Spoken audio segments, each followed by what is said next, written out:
नमस्कार दोस्तों। तो इस वीडियो में मैं आपको बताने जा रहा हूँ कि आप सुरभि ड्राइविंग स्कूल के पोर्टल से कैसे नए लाइसेंस के लिए अप्लाई कर सकते हैं। तो यहाँ पे मैंने पोर्टल खोल दिया है ऑलरेडी। इस पोर्टल को ओपन करने के लिए आपको एक क्यूआर कोड डिस्प्ले होगा।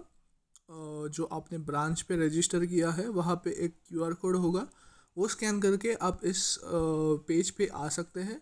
यहाँ पे आप नए लाइसेंस के लिए अप्लाई कर सकते हैं, या नहीं तो जो ऑलरेडी आपका लाइसेंस है उस पे सर्विसेज प्राप्त कर सकते हैं, या फिर व्हीकल रिलेटेड सर्विस भी यहाँ पे है।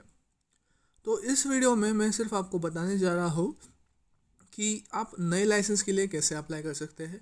यानी कि पहले आपके पास कोई लाइसेंस नहीं होगा और आप अगर फ्रेश लाइसेंस के लिए अप्लाई कर रहे हैं तो ही इस वीडियो को कंटिन्यू करें।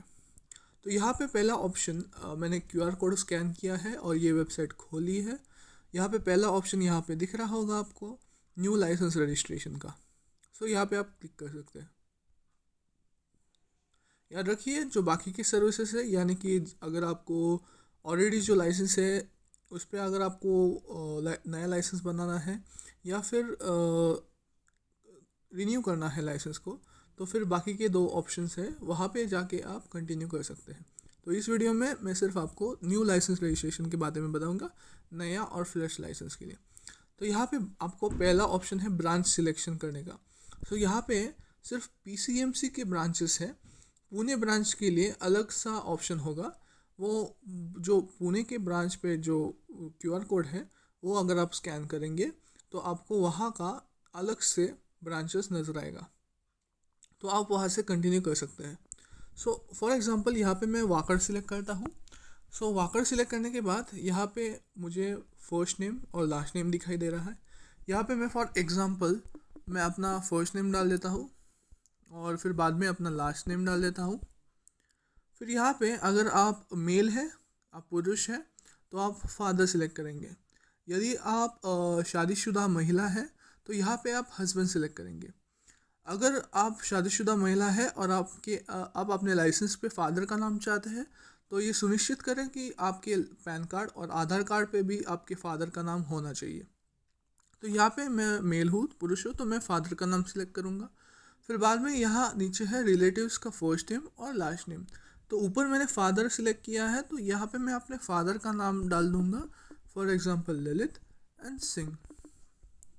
ओके, तो यहाँ पे आपको अपना फ़ोन नंबर डाल लेना है। मैं कोई भी फ़ोन नंबर डाल देता हूँ। यहाँ पे आपको करेक्ट वाला फ़ोन नंबर डालना है, क्योंकि यही फ़ोन नंबर पे आपका आरटीओ से ओटीपी आएगा, या फिर लाइसेंस रिलेटेड कोई भी सेवा होगी आरटीओ की, यही नंबर पे आपको मैसेज आएगा। तो याद रखें कि ये आपको ठीक से डालना है। नेक्स्ट आएगा आपका डेट ऑफ बर्थ। तो पहले हम ईयर सिलेक्ट कर लेते हैं, उसके बाद हम सिलेक्ट करेंगे अपना डेट। ओके, तो यहाँ पे मैंने डेट डाल दी है, फ़ोन नंबर डाल दिया है, अपना नाम डाल दिया है। नीचे आएंगे तो आपको क्वालिफ़िकेशन का ऑप्शन नज़र आएगा। यहाँ पे आपके पास जो डिग्री है वो आप डाल सकते हैं। फॉर एग्ज़ाम्पल अगर आपने अभी परस्यू कर रहे हैं कोई डिग्री, तो आप यहाँ पे 12th पास डिग्री डाल सकते हैं, क्योंकि आपके पास उसका सर्टिफिकेट होगा। नेक्स्ट आता है ब्लड ग्रुप। यहाँ पे आपको ब्लड ग्रुप डालना है। बाद में यहाँ आता है अपना प्रेजेंट एड्रेस। प्रेजेंट एड्रेस जो है वो लाइसेंस पे प्रिंट होगा, इसलिए जो प्रेजेंट एड्रेस का प्रूफ है आपके पास, for example Aadhaar card, light bill, और अगर आप रेंट से रह रहे हैं तो रेंट एग्रीमेंट। याद रखिए रेंट एग्रीमेंट हमेशा रजिस्टर्ड रेंट एग्रीमेंट ही होना चाहिए, और नोटरी रेंट एग्रीमेंट अभी आरटीओ ने बंद कर दिया है एक्सेप्ट करना, तो रजिस्टर्ड रेंट एग्रीमेंट ही यूज़ करें। तो उस पे का एड्रेस हम फॉर एग्जांपल डाल देते हैं। ओके, फॉर एग्जांपल ये कोई असली एड्रेस नहीं है, तो मैं यहाँ सिर्फ अपना प्रेजेंट एड्रेस डाल देता हूँ। परमानेंट एड्रेस में आपको डालना है जो आपने, अगर आप गांव से हैं और अगर आप यहाँ रेंट से रह रहे हैं, तो आपका परमानेंट एड्रेस अपने गांव का एड्रेस होगा, या फिर आपका जो प्रॉपर्टी है, आप अपने घर पे जो परमानेंट है वहाँ का आप एड्रेस डालेंगे। और अगर आपका परमानेंट एड्रेस भी एज सेम और प्रेजेंट एड्रेस है, अगर आपका खुद का घर है तो परमानेंट एड्रेस में भी आपका वही एड्रेस आएगा। ठीक है, तो मैं यहाँ पे डाल देता हूँ अपना परमानेंट एड्रेस।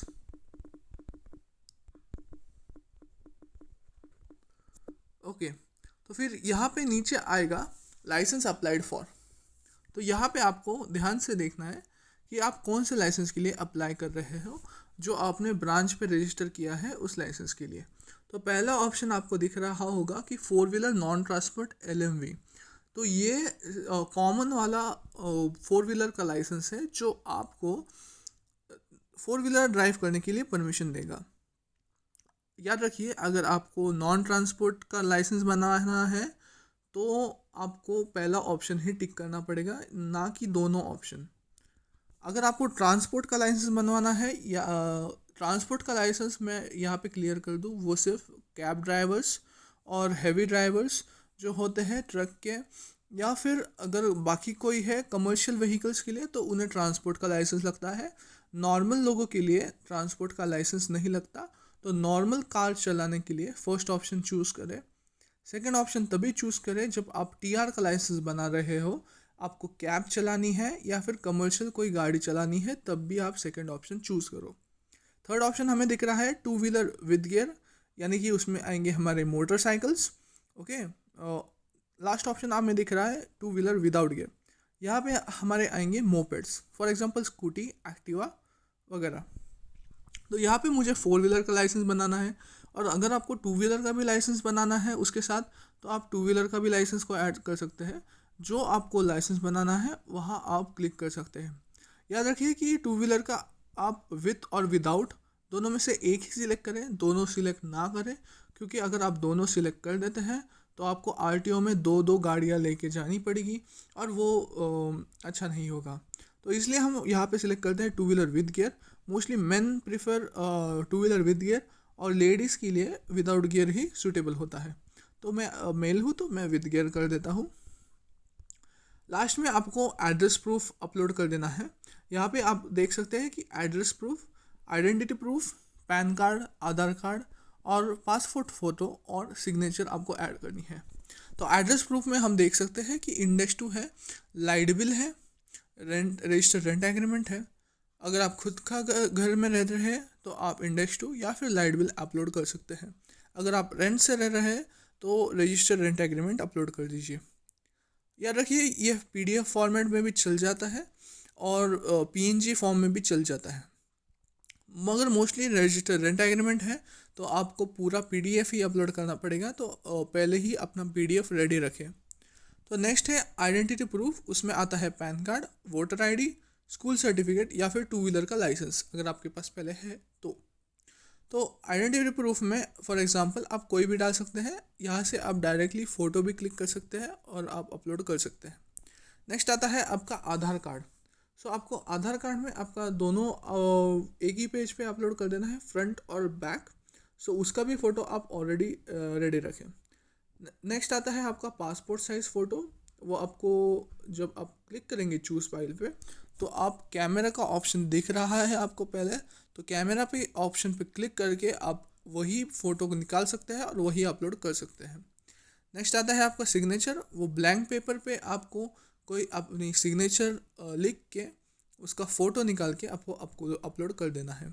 यहाँ पे आप देख सकते हैं कि कैमरा का ऑप्शन है, उस पर आप जब क्लिक करेंगे तो आपका कैमरा खुल जाएगा और आप उसमें अपलोड कर सकते हैं। तो मैं आपको कोई भी एक डॉक्यूमेंट अपलोड करके बता देता हूँ अभी फ़िलहाल के लिए, तो उसके बाद आप अपलोड कर सकते हैं। ठीक है, तो मैं फॉर एग्ज़ाम्पल अपलोड कर दूँगा अपने आधार कार्ड या फिर पासपोर्ट साइज़ फ़ोटो। ठीक है, तो मैं पासपोर्ट साइज़ फ़ोटो लेता हूँ अपना।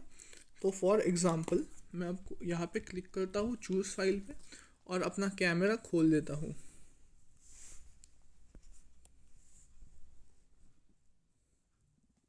तो यहाँ पे मैंने कैमरा खोल दिया है और ये है हमारा पासपोर्ट साइज़ फ़ोटो। ये आपको यहाँ पे आप अगर फ़ोटो क्लिक करेंगे, फ़ोटो क्लिक होने के बाद आप या तो चूज़ कर सकते हैं या फिर अगेन फ़ोटो कर सकते हैं, यहाँ पे क्रॉस करके। तो मैं चूज़ कर लेता हूँ।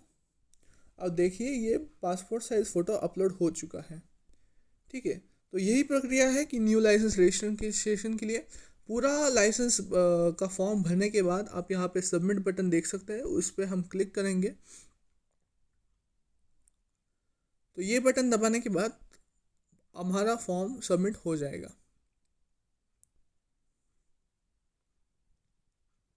ओके, तो इसके लिए 2 मिनट तो लगेगा, क्योंकि सारे डॉक्यूमेंट्स अपलोड होने तक और ये सब डिटेल्स फिल इन होने तक 2 मिनट का टाइम दीजिए सिस्टम को अपलोड होने में। तो यहाँ पे आप देख सकते हैं कि मैंने कोई फॉर्म्स अपलोड नहीं किया है, तो ये फील्ड रिक्वायर्ड है। तो सुनिश्चित कीजिए कि आप ये सारे फील्ड्स भर के और सारे फ़ोटोज़ अपलोड करके फिर ही सबमिट करना।